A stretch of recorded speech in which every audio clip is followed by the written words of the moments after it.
All right, and welcome back, guys. It is session number 3 today, and today we have Tiffany Scott for you. She is a awesome educator. She is right there in the trenches with you guys, so she's gonna bring you some awesome things today. Now, guys, I want to get you prepared for her. You know, she is an educator enthusiast. She spans 4 generations of educators. So when I say knowledge, guys, this is a knowledge powerhouse. So I need you to get ready for her. I need you to go ahead and really get pumped. She's going to provide you with some tools, some things to actually think about. So I'm going to actually calm down. I'm going to let her take the stage because she is going global. Oh my gosh. All right. And this is Tiffany Scott. Oh my God. Jamila, you are amazing. I love that you're on my team. I need you in my back of my ear most times of the day. But thank you guys so much for joining me. My name is Tiffany Scott. And just like she said, I am a teacher. I am not a presenter that does this on a regular basis. I am someone that decided to just jump in and take a chance, which is pretty much the preface for today's session. So roll with me, get comfortable. Hope you had your cup of coffee. I've had a few, if you can't tell. All right, so let's start with this one right here. Okay. What do they have in common? How could a chameleon, a sunflower, Chick-fil-A, and Apple, what do they have in common? What could be a link that brings all of these facets of life together? Well, it's certainly not because they're all places you eat at. But one thing is, these are examples of opportunities that were not ran from, but embraced. Each one of these has the opportunity to either adapt and change with the times, because the other ones, their competitors, are no longer here because they did not. So, once again, my name is Tiffany Grant Scott if you're looking for me on email. And this is B.I.M.A². I want you to think of riding with me along this journey. So, yeah, we're on the road, we're going somewhere. And I'm hoping by the end of this roadmap that you will feel like you've been riding in a B.I.M.A². So, we're going to be blending an infinite mindset, keyword infinite mindset, for abnormal adaptations. It's really ironic because when I pitched this out to Justin and the TCCA team, I had no clue what was about to happen to my world known as education. So when it is anointed and appointed, it just flows like it should. So let's talk about adaptation. I'm a science teacher. It is my passion. Many people that have seen me teach, they say, you got a passion for it. Yeah, it's that innate for me. So, an adaptation, just like the chameleon, it's a trait that helps you survive. Some traits are physical, like he can change colors. That's a physical, structural adaptation.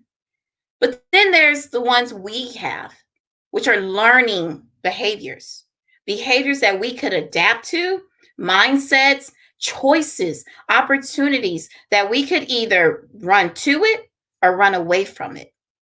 So as 2020 is starting to really sit in, one thing I'm noticing is that there is no more normal. Normal is literally yesterday. And I don't think it's coming back. But you have to be okay with that. You have to be willing to let go and open up your mind for what will be instead of just what was. So let's be very transparent. We're educators. We're people surrounded by learning, students, and growth. But how has your perspective been about 2020? Any of these words jump out to you? I'm going to be very honest because I keep my human side at the forefront of my professional world. I definitely see 2020 as a crisis, People's lives are being lost. I've lost family members as well. And my students are experiencing things that they're not used to in their homes. But as I go deeper into 2020, I also see some other things. I see chance. I see growth season. And I see an opportunity that is right in front of me. And I have the power to either run towards the opportunity or to run backwards, trying to find that normal that felt so good, trying to hold on to yesterday because I was comfortable with yesterday. While today, I'm frustrated, I'm angry, I'm happy, I'm sad, I feel overworked, I feel like I'm underappreciated at times, but I'm still within an opportunity. And anybody that's ever been a farmer, a gardener, hopefully you can relate to the growth season. Because right now, we're in the growth season. And not everything grows the first time you plant it. Not everything is going to blossom when you take the chance of planting some new crop. So a growth season is a process. It takes patience, it takes hard work, and the road is not always smooth. So there's two mindsets that we have in the education world. There's the infinite mindset versus the finite mindset. I respect your professionalism. So, of course, I'm not going to read to you, but I do want you to take a minute and just scan and self reflect. Where do you see your mindset currently? Think about this past week. We just finished in my district, I'm in Aldine. We just had a 4-day week. And I overheard some of my coworkers saying it was only 4 days, but I felt like it was endless.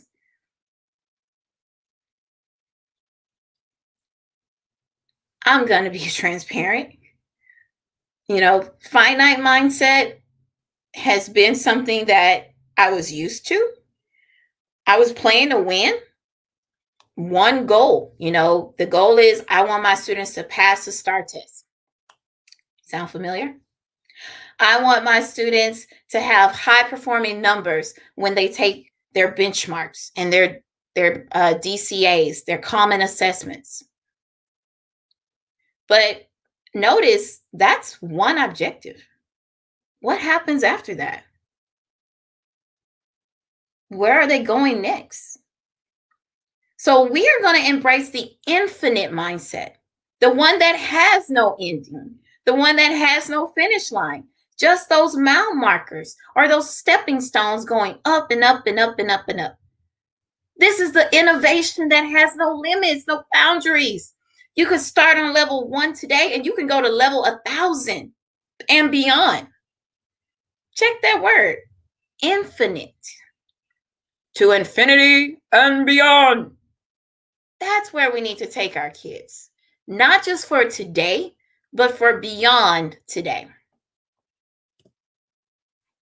Somebody looks a little lost, right?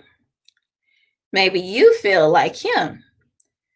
I'm teaching, I go to work every day, but I just feel like I am a lost soul. I am surviving barely. I am trying to just keep up. Hey, I'm with you. This school year, not only am I a science teacher, I'm also the reading teacher. So I'm teaching reading, 5th grade reading, and 5th grade science in the state of Texas. So when I say empathetic, it is sincere. But I could be like the polar bear who honestly won't survive in a desert because he's not adapted to it. He doesn't have the right skin, the right texture. He has too much blubber. He has too many layers of thermal insulation. Shout out to my science teachers. Or I could become like the animals who do live here. And I could adapt. But who has that power? Who has that choice? It's not them. It's not my students. I have that power. I have that choice. I have the ability to either embrace it or I have the ability to push it away. But if you're in the field of education for the right reasons, hopefully you're starting to hit that curve and realize that I have to change. I have to be open to what's happening around me and not so closed off and oblivious, hoping that my yesterday normal is coming back when the clock strikes 12 o'clock on December 31st, 2020. Yeah, you've heard those people. So, a lot of my professional network, like, I am so a person for like-minded. I call them my tribe. Those people that fuel me, those people that give me that encouragement when the days get long and the finish line seems impossible. So I like TED Talks, podcasts. Rita Pearson was one of my favorites. But for where we are right now, I'm putting Rita to the side and I'm embracing Simon. Simon Sinek is not in the field of education. He's business. But the mindset that he talks about is certainly describing something that is where we are. So I want you to take a snip of this inspiration, which is where I got the idea for this presentation. So one of the things that an infinite mindset provides is sort of what I would call a quiet confidence or a calm confidence. So, for example, if I were to tell you there's going to be a massive snowstorm or a massive hurricane in next Thursday, you're right. All right, it's going to be awful. It's going to shut down work. I'm not going to get to work. I may telecommute. I may take the day off. It's definitely going to hurt a lot of companies, right? Going to hurt if you're it could destroy a farm, right?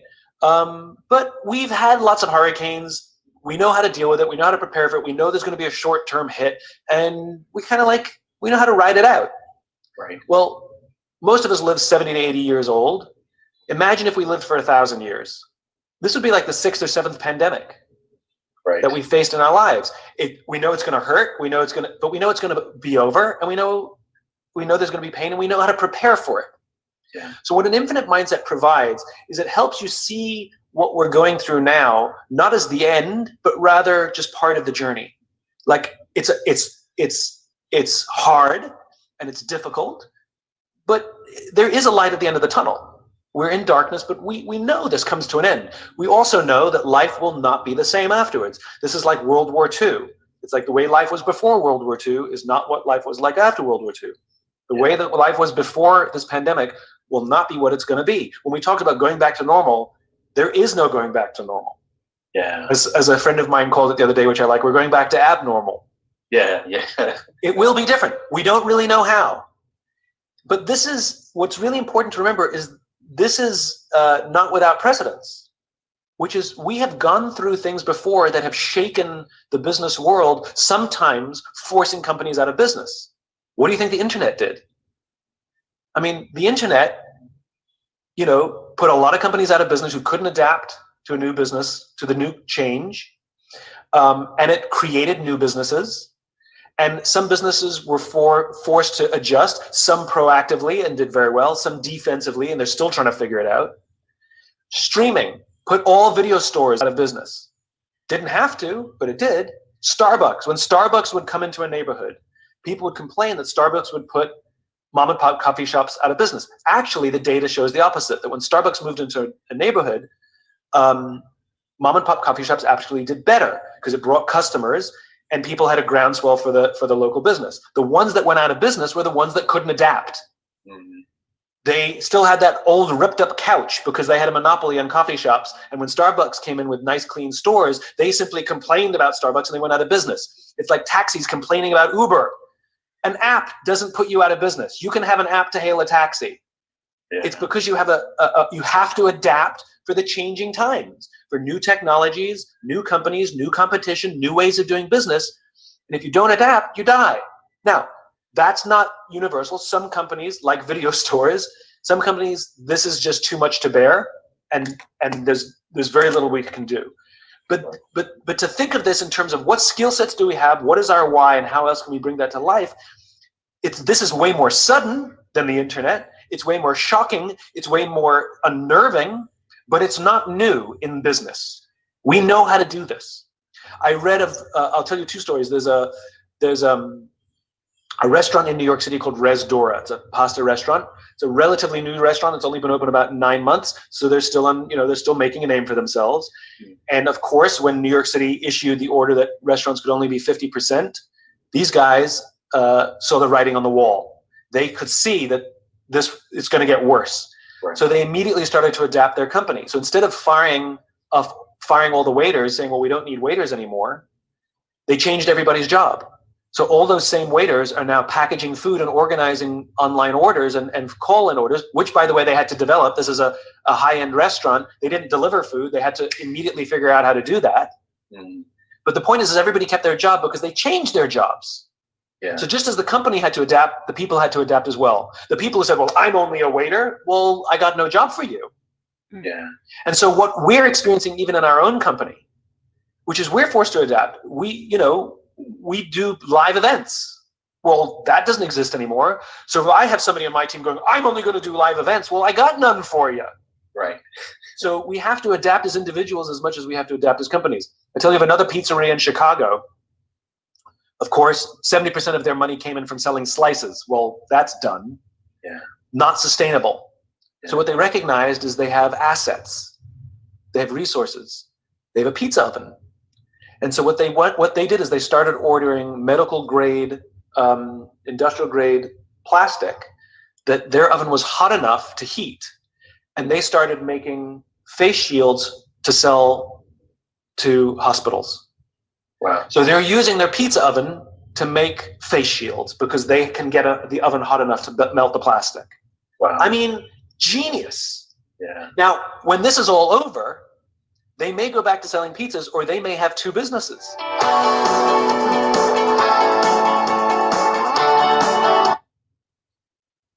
So one thing I love about that, especially that last part, they may go back to just selling pizzas, or now they may have the opportunity to lead two businesses.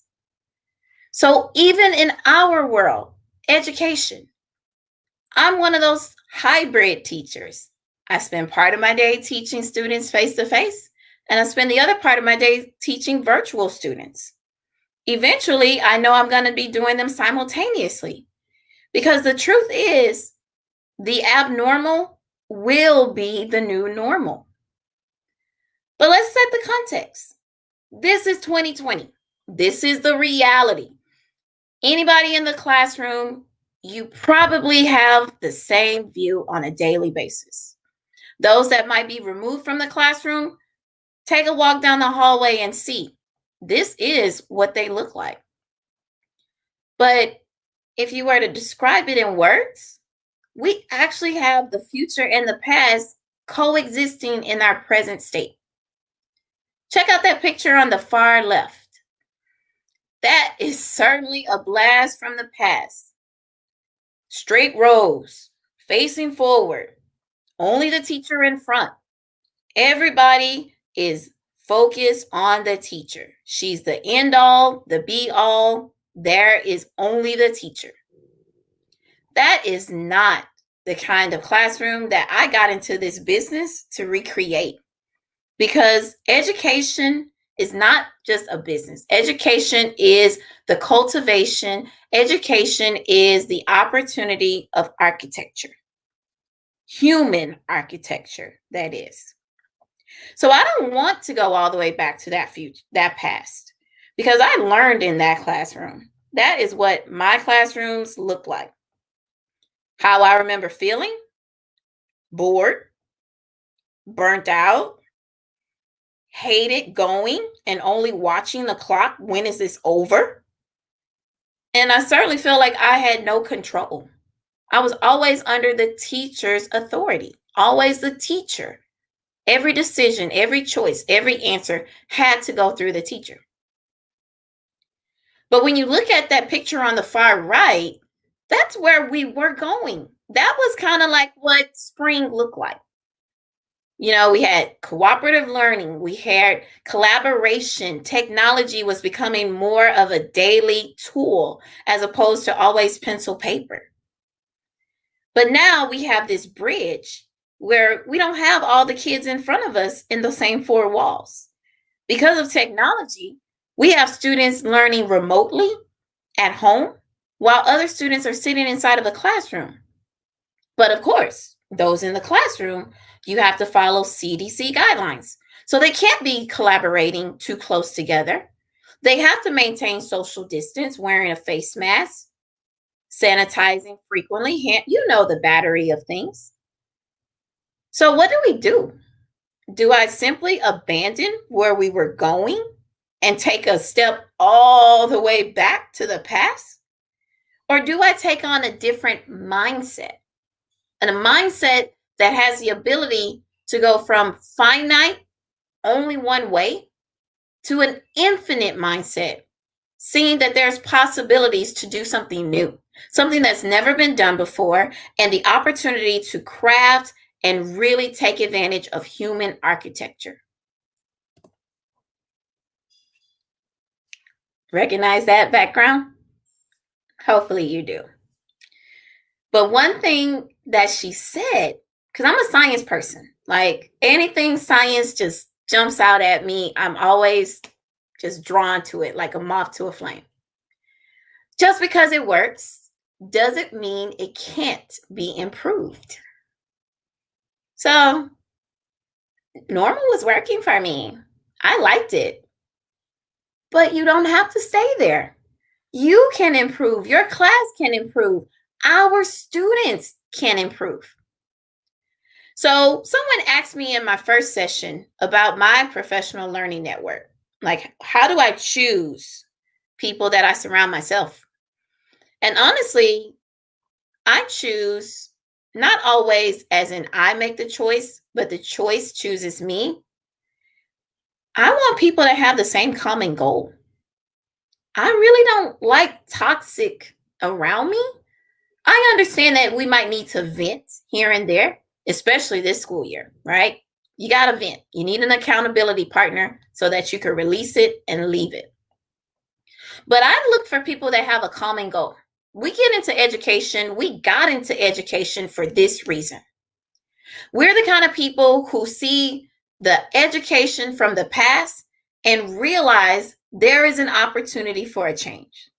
We're the kind of people that we see things not just as half full or half empty. We can see it from both sides of the track. We're the kind of people who have an infinite mindset, the kind of mindset where we are going to evolve. And I'm hoping that you'll be on my professional learning network as well. If you didn't see that keynote speaker, Michael Bonner, oh my God, he was amazing. And he certainly has some things that you should see. If you didn't sketch him out, catch him. But we are certainly in a period of disruptive innovation. I mean, disruptive meaning out of nowhere, didn't plan for it, unexpected, faces challenges, you betcha, making me change what I normally do, shaking up your normal, you got it. But what about the innovation part of it? Creativity, new product, brilliance. We are at a pivotal moment where we can change to improve rather than just wait and hope that the past returns. Because according to Simon, and I believe it, there is no more of the normal. Our abnormal will become the normal. So are you going to ride in the car with us? Or will you stand on the side of the road and wait for the next car, hoping there will be one? So how do I do it? How do I go from my normal to this abnormal? It's so much. I mean, remember, I am taking on a new role this year of not just being a science teacher, I'm also a reading teacher. So I'm weighing a lot on my daily basis. Those students at home versus those students in the classroom. But I actually picked up a book that started introducing me to blended learning way before the pandemic happened. I went to a conference back in, I believe it was 2016, and I was given this book called Blended: Using Disruptive Innovation to Improve Schools. This book was written in 2015, 5 years ago. Trust me, they didn't know that a pandemic was going to happen 5 years later. But they were already saying how we're at the cusp. We're starting to lead this trail into innovation. We're starting to bring in that technology part. We're starting to give and create choice of learning. Did we need a pandemic to push us a little bit faster? Some people will say yeah. Some people will say no. But at this any given case, we're all faced with it. So according to the book, students experiencing online learning while still continuing brick and mortar schools. Kind of like that hybrid approach. I got some kids here, I got some kids there. How do I keep everybody on the same page? How do I connect to all of them? Brace yourself. The way to do it is actually not to do it. As in, you got to let go and allow students to do more of the work. You got to release and create opportunities for them to lead their own learning. You have to empower them so that they can see that I don't need to be at a school just to learn. I can learn wherever I am. So our perspective of 2020 has got to take a different toll. I'm in Aldine, and our superintendent, Dr. Goffney, is always saying that she wants students to have choices. What a better way to make everyone push into that one than what's just happened with pandemic. Our students are choosing. Our parents for our students are choosing. Do they go to school and learn, or do they learn from home on a technology device? Are they learning asynchronous, or are they learning through synchronous? Will they be on time to every live session, or will my student have to watch recordings in order to keep up? So what happens if I don't prepare my students to live in the reality that they have? Then I've done a disservice, or how Michael said, malpractice. So in 2020, I want you to look at it as goal achieving, game changing opportunity. I can't always give them the roadmap. Here's where you start.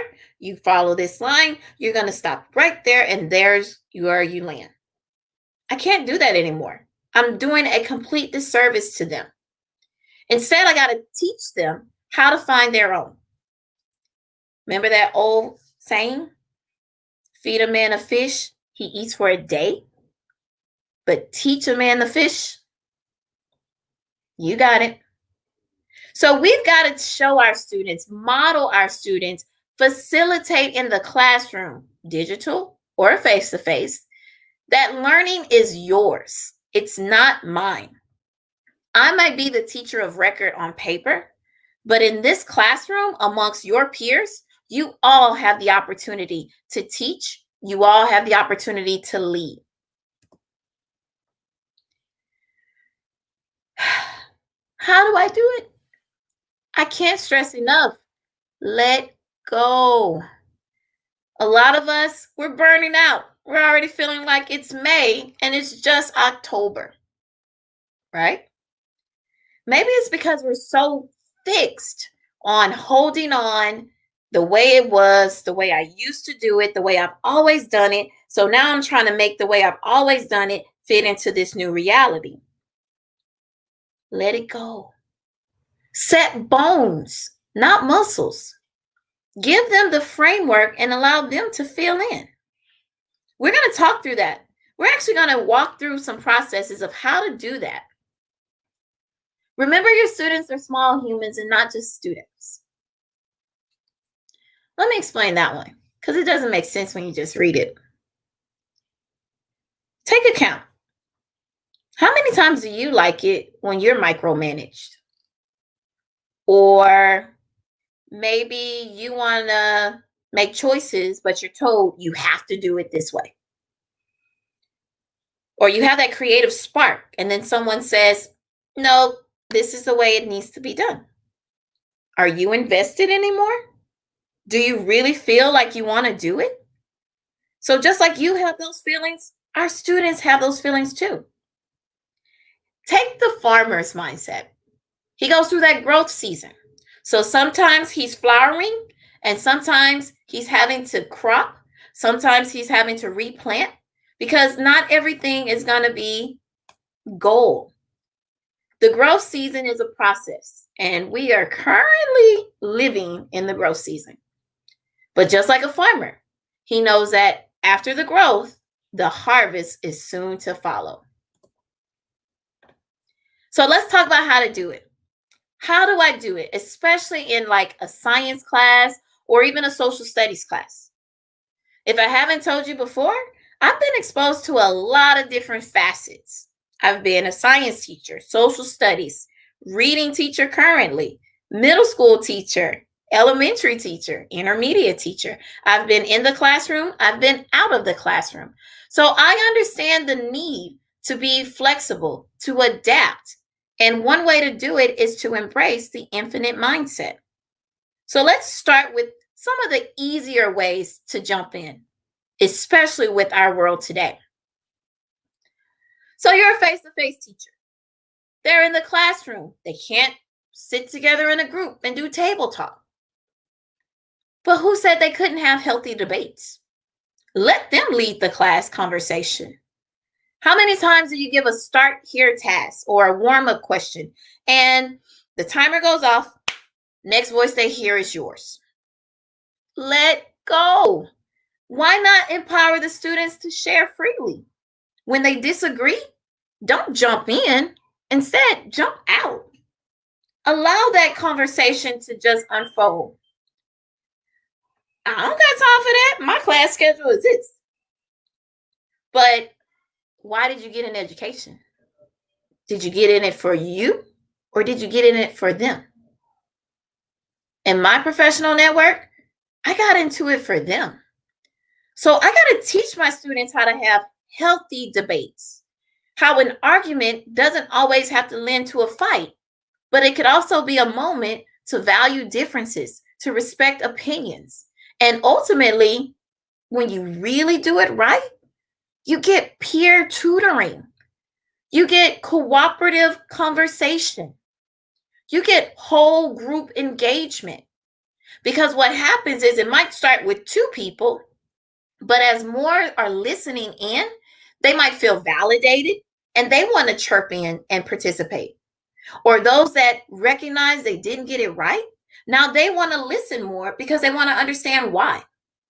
So let go and give it to them. How about creative expression? Not every student is a multiple choice, got to get it right. Oh, they can't do it on multiple choice, so that means they didn't learn it.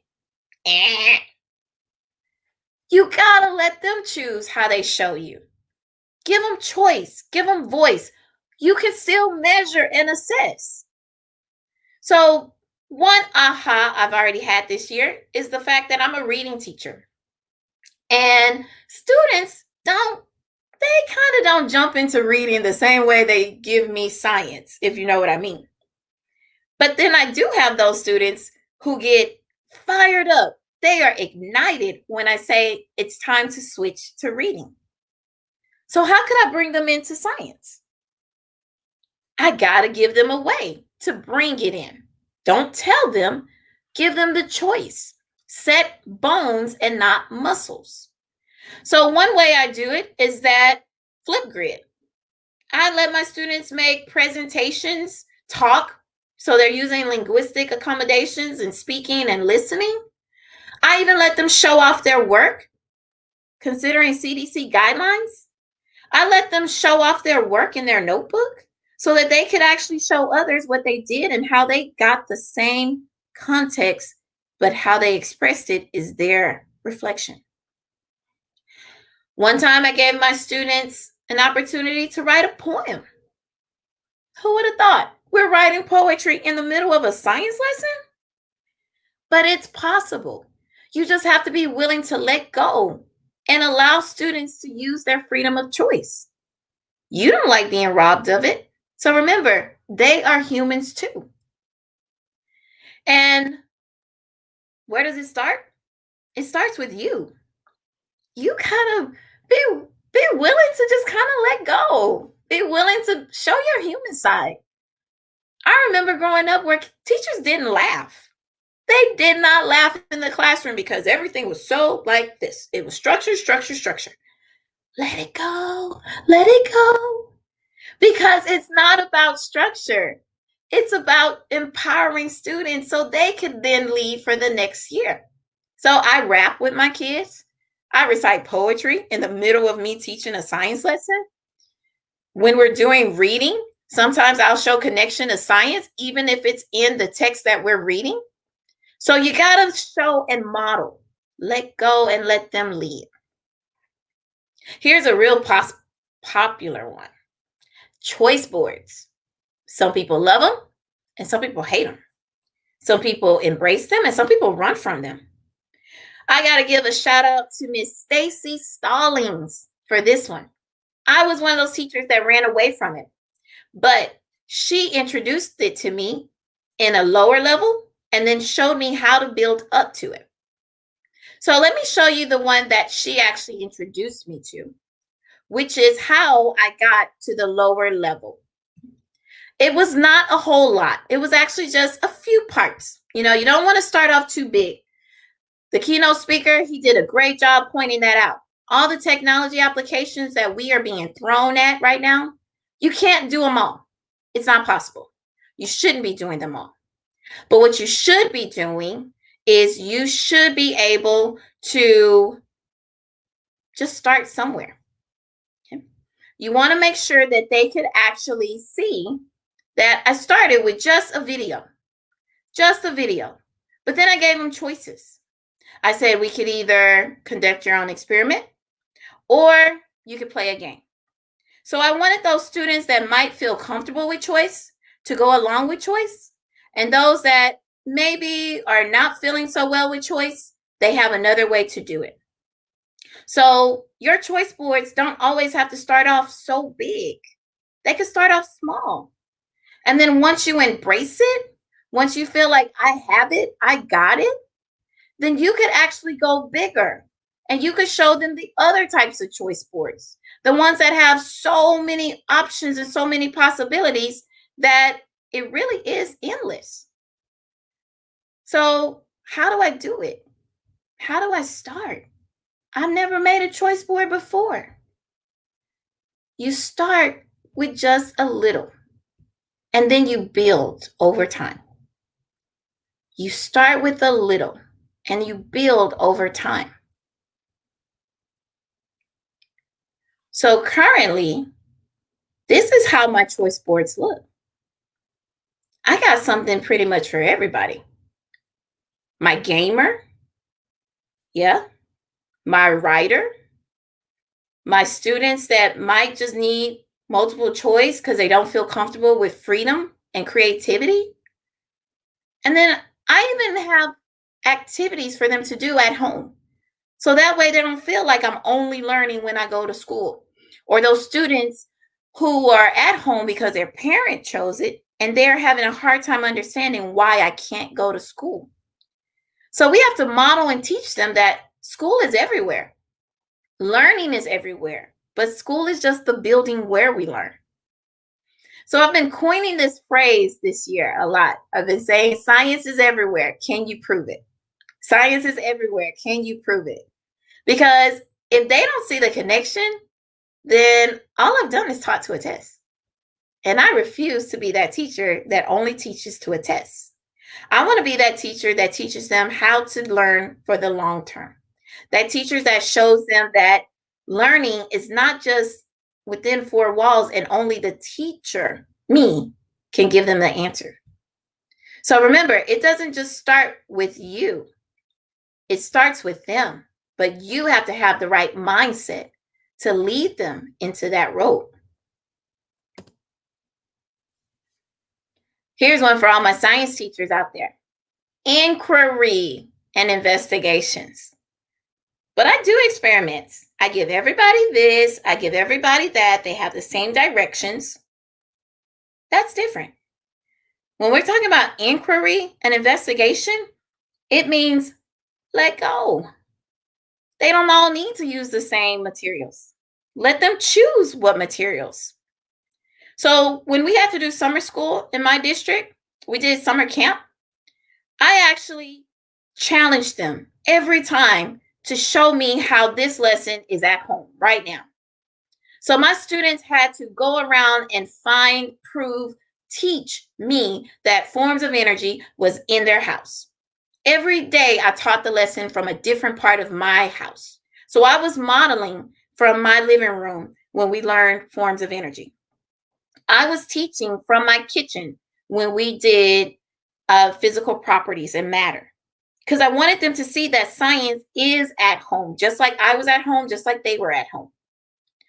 And then this solubility lesson was just a way that if they're not totally ready for 100%, that they could go ahead and they could follow a script, but they still had to choose their own materials. They still had to make the connection on their own. So I'm building a tenacity to learn.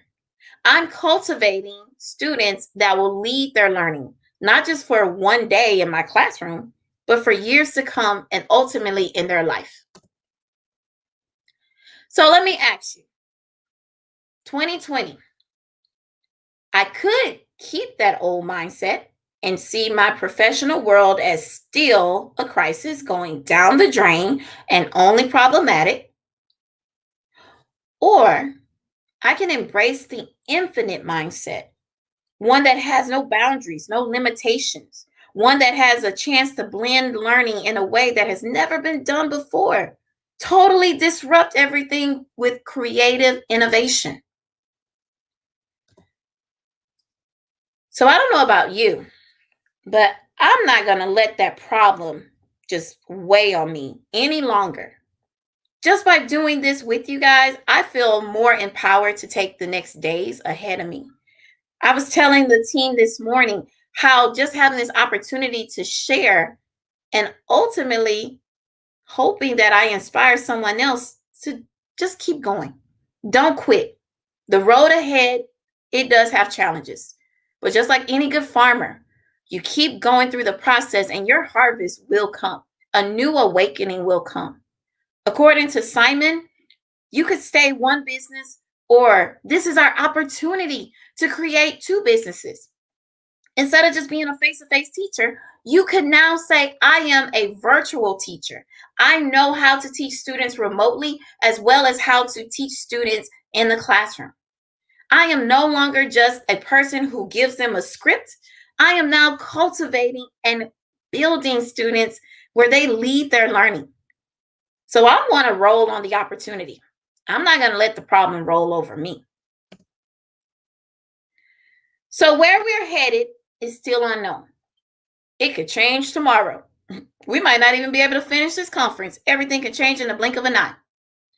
But it's how you arrive that's always your choice. So once again, my name is Tiffany Grant Scott, and thank you for taking a ride with me on B.I.M.A². Are there any questions that maybe I missed out or need to address?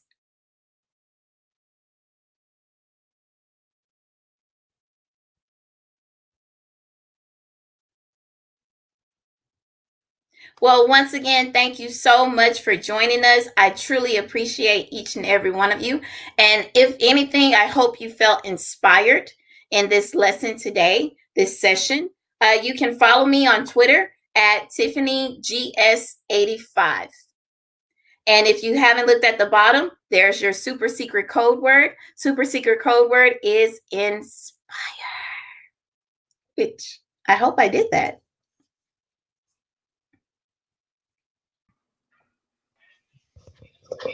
Great job. All right. right. Yes, ma'am. You did that. You have actually rocked this session. Guys, we thank you for actually participating again in an awesome session. Remember, Tiffany has brought you firsthand knowledge of what's going on in the classroom. So she is right there in those trenches with you.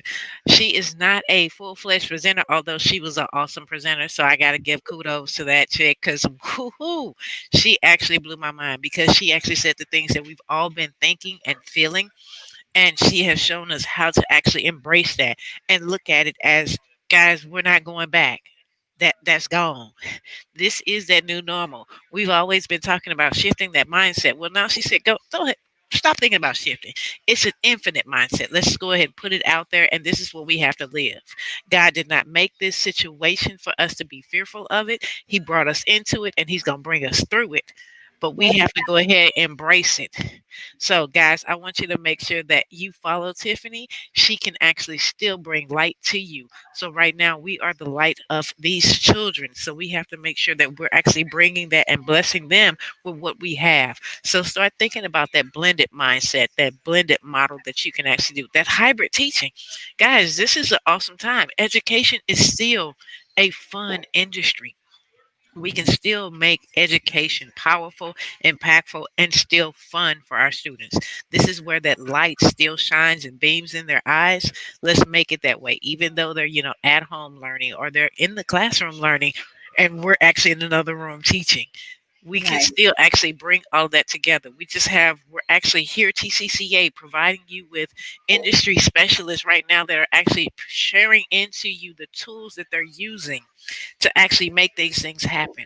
So remember, there are sessions all day long. We want you to actually, jump from session to session. Check out the YouTube channel. This is going to be broadcasting so you can go back. It's not a one shot, one kill. You have all the time in the world to go back and check all of these things out. Take from it what you need from it. It's just like that thing. The plate comes by, and you look at it like, no, I want that, and I'm gonna take that, and I'm gonna take that. Okay, I'm gonna pass it on to the next person. Take what you need, and then move on. Don't try to Absolutely. overstuff yourself at one time. As I think Tom said it in his last session, he has his top five. You get Yep. five things that are actually working for you that you want to implement. Don't try to do it all at one time. It's impossible. You will stress yourself out. But you get your top five, you work those five. You make those your go to things and you see how those work. Then maybe later you want to interchange something or you want to, pick up a new five. But remember, I tell you from this, you need to have something common for your students to latch onto before you add a new tool. Don't think you can do Yes. new and new at the same time. They have to have something that's already been there for them. So this is what we want to actually make sure that you take away from this session. Ooh, Tiffany, you've blown my mind today. So, Well, thank you so much. I mean, it really did start with Michael Boner. I mean, he was the perfect keynote speaker. yes, sir. Yes, sir. He He was was the perfect. bomb. He So really was. And anyone that's still on the line, like, I truly appreciate it. And I can't stress enough that the right professional learning network will make a difference this year. You have to surround yourself with people that are willing to take an infinite mindset with you, because the toxic is around us, yep. and the toxic does not want to evolve. But if you want to evolve, you need to make sure you are around the right environment. So You guess have what, guys? some comments in the that you inspire them, and they actually want to share this message with your team. So, Tiffany, that was a great positive message, and it was perfect for what we're going through right now in 2020. Heart Thank you. overflowing. You Thank you so rock. much. And guys, Thank you. definitely, make that powerhouse of a team. As she said, when you have people around you that support you and actually grow you, that is actually what makes you develop. You have to actually deal with those toxic people and put them to the side. You know, as they said, we always have people that are in our lives for places and phases. Choose those Mm, people wisely as you move forward. Thank you again for joining us in this session. Remember, thank there you. will be sessions all day. Check your schedule. The super secret word is inspire for this time period. So we hope that she has inspired you and you will take wings and fly. Don't be like the polar bear. He cannot adapt in the desert. Okay, but he can actually figure it out. So over have time. a wonderful rest of your sessions today, and go forth and be prosperous. Infinity and beyond. Woo!